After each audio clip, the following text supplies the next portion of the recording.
시진핑 중국 국가주석의 경제 아젠다라면 공동부유를 들 수 있습니다. 직역하면 같이 잘 살자 이런 뜻일 텐데요. 사회주의 국가인 중국에서 공동부유를 내세우는 건 어떻게 보면 당연하다고 하겠습니다. 공동부유 때문에 제가 갖고 있는 텐센트 주가가 바닥을 기고 있는 건 안타깝긴 하지만 어쩌겠습니까. 공동부유를 실행하는 핵심 정책 중에 하나로 보장성 임대주택이라는 게 있습니다. 한국에서도 대선 후보들이 저마다 공공주택 정책을 내놓고 있는데 이름은 달라도 골자는 비슷하다고 하겠습니다. 그런데 이 보장성 임대주택은 중국에서 부동산 개발 산업의 비중이 워낙 크기 때문에 한국보다는 좀 더 의미가 있습니다. 오늘은 이 보장성 임대주택을 중심으로 중국 경제 전반을 좀 살펴보려고 합니다.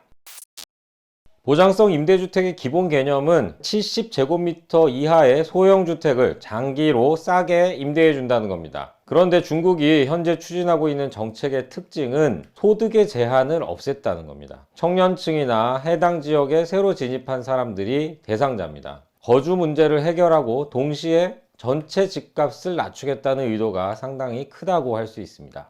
또 하나 정책에서 눈에 띄는 부분은 시장 세력의 참여를 장려해 시장 수준 이하의 임대료를 받도록 한다, 이렇게 명시한 점이 있습니다. 시장 세력이란 민간 부동산 개발 업체들이겠죠. 그동안 새 집을 지어서 팔면서 돈을 벌었던 부동산 업체들에게 이제는 임대 사업을 하도록 하겠다, 사실상 떠맡기겠다, 이런 방침이 읽히기도 합니다. 한국에서 공공주택을 늘리려고 해도 재원 부담이 큰 문제죠. 조달 방안을 제대로 제시하지 않거나 중국처럼 사기업들 팔을 비틀겠다, 이런 발상을 하는 후보는 주의해야 하겠습니다. 다시 돌아가서 중국의 주택도시농촌개발부는 2025년까지 40개 주요 도시에 보장성 임대주택 650만 채를 공급할 계획입니다. 올해부터 시작한 14차 5개년 계획의 일환이고요. 650만 채는 대략 중국에서 5년 동안 지어질 신축 주택의 26%에 해당한다고 합니다. 이걸 통해서 1,300만 명에게 주거 혜택이 돌아갈 것이라는 설명입니다. 주의할 부분은 650만 채를 모두 새로 짓겠다는 건 아니고요. 기존 공실도 활용한다는 점이 있습니다. 중국 공산당과 정부는 임대주택을 늘리면서 집값 상승을 억제하는 효과를 기대하고 있습니다. 그런데 과연 이게 가능할지는 잘 모르겠습니다. 저는 대도시와 중소도시, 그리고 대도시 내에서도 핵심과 주변 집값이 양극화가 더 심해지지 않을까 싶은데요. 전체 집값은 내려더라도 대도시 집값이 오르면 빈부격차를 해소하겠다는 큰 목표를 달성하기는 어렵지 않을까요? 정책 효과가 어떻게 나타날지는 지켜봐야겠습니다.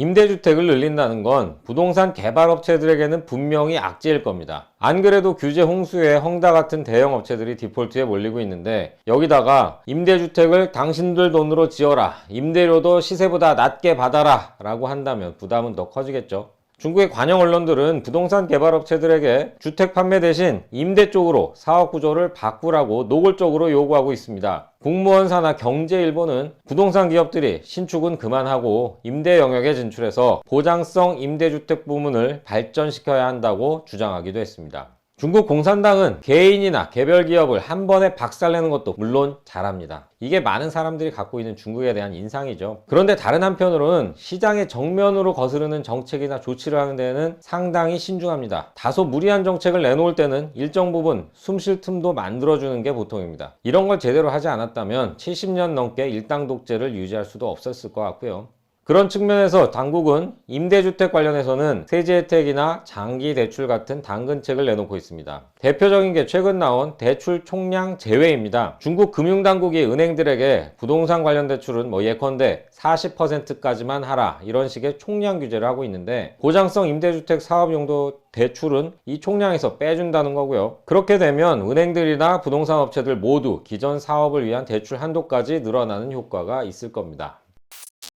중국은 보장성 임대주택이라도 많이 지어서 부동산 관련 시장을 다시 살리려고 하고 있습니다. 사실 중국에선 작년 하반기부터 각 지방정부들이 보장성 임대주택 사업을 일제히 확대하고 나섰습니다. 그 결과가 올해 말이면 대규모 공사 착공으로 나타나기 시작할 전망입니다. 작년 하반기라면 중국이 부동산 개발업체들에게 이른바 3대 레드라인을 적용하기 시작한 시점입니다. 부채 비율이 높은 업체들에게 신규 대출이나 대출 연장을 제한하는 기준이 3대 레드라인인데요. 이 결과 헝다 사태가 일어났죠.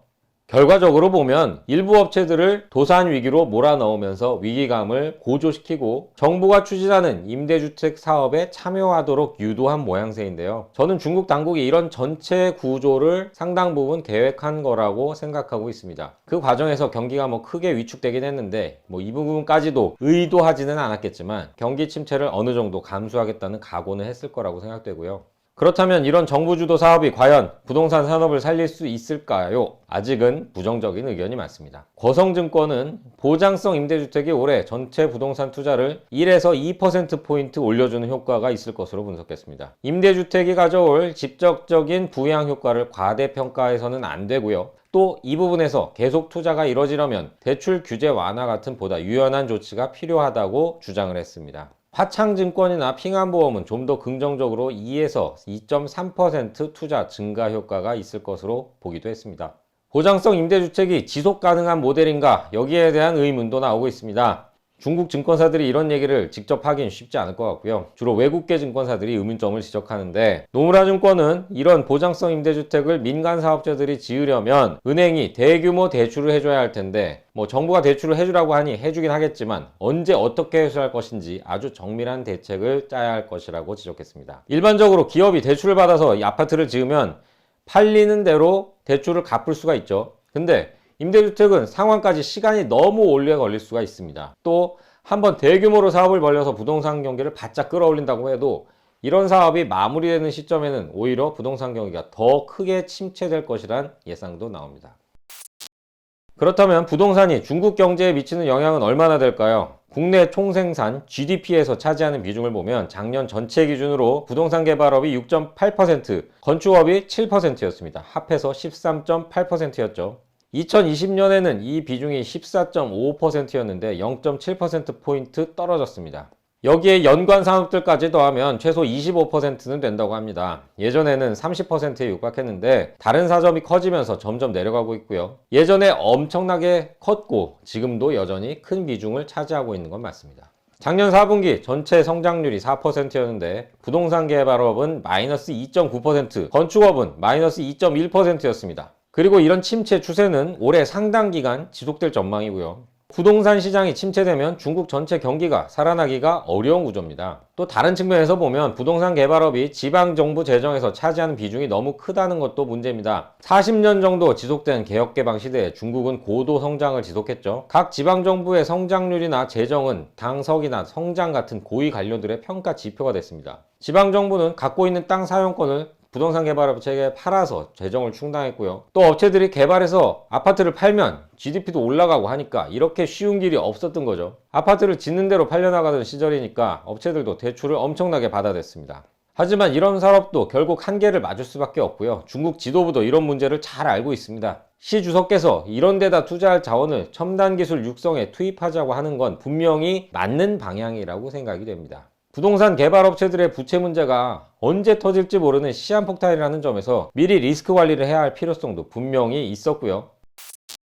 하지만 규제가 너무 과도했던 것 같습니다. 당장 지방정부 재정에 문제가 드러나고 있습니다. 경제매체 차이신이 중국 31개 성시의 작년 토지 사용권 매각 현황을 분석해보니 6곳의 수익이 2020년보다 줄어들었습니다. 지난 1월에는 블룸버그 통신이 31개 성시 중에서 23곳의 투지사용권 수입이 줄어들었고 그 중에 13곳은 감소폭이 20%를 넘는다는 보도를 하기도 했습니다. 이렇게 나타나는 차이는 중국 통계를 볼 때 언제든 일어날 수 있는 차이라고 할 수 있겠고요. 중요한 건 상당수 지방정부 수입이 줄어들었다는 거라고 하겠습니다. 앞서도 베이징나우에서 몇 번 말씀드렸지만 중국은 경제 규모가 세계 2위라고 하지만 여전히 1인당 GDP가 이제 $10,000를 겨우 넘은 개발도상국입니다. 인구도 많아서 돈 쓸 때도 너무 많습니다. 중앙정부도 심지어 군비를 줄일 정도로 재정이 넉넉하지가 않습니다. 중앙이 지방에 시키는 건 많은데 돈은 잘 안 주는 구조입니다. 돈이 부족한 지방정부는 빚을 내서 살림살이를 해야 하는데 부채 비율이 올라가면 또 관료들 인사평가가 나빠집니다. 그래서 지방정부 융자기구 LGFV라는 아주 특이한 구조를 만들어냈습니다. 이 융자기구는 지방정부가 갖고 있는 토지를 담보로 은행에서 돈을 빌리고 이걸로 지방정부가 필요로 하는 인프라 사업을 합니다. 그런데 이 융자기구의 채무는 지방정부 채무로 잡히질 않습니다. 공식적으로 나온 숫자도 거의 없습니다. 어떤 조건으로 얼마나 많은 돈을 빌리는지 통계도 없습니다. 아주 대표적인 숨겨진 채무라고 할 수 있습니다. 가장 최근 숫자가 중국은행이 2019년 말 기준 49조 위안 약 9천조 원이라고 추산한 겁니다. 공식 지방정부 채무의 2.3배고요. 중국 GDP의 절반에 육박합니다.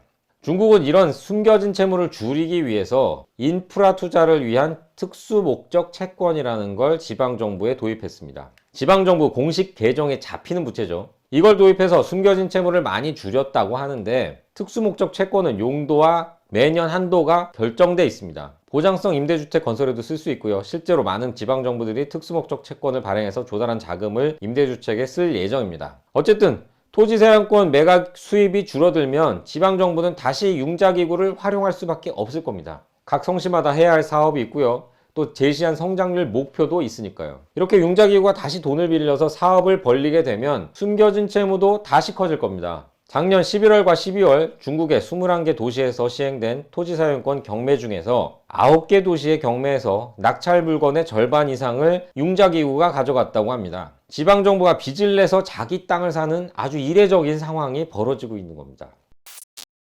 오늘은 부동산 산업을 중심으로 중국 경제 현황을 살짝 점검해 봤습니다. 보장성 임대주택이 중국 집값과 빈부격차 문제를 어떤 식으로 해결할 수 있을지, 부동산 경기 회복에 얼마나 긍정적인 영향을 줄지 한번 지켜봐야겠습니다. 또 부채 문제를 잡겠다고 시작한 부동산 산업 규제가 결국 부채를 늘리는 결과로 이어지는 상황도 벌어지고 있는데 중국 정부가 어떤 해결책을 들고 나올지도 주목됩니다. 여기까지 베이징 나우였습니다. 시청해주신 여러분 고맙습니다.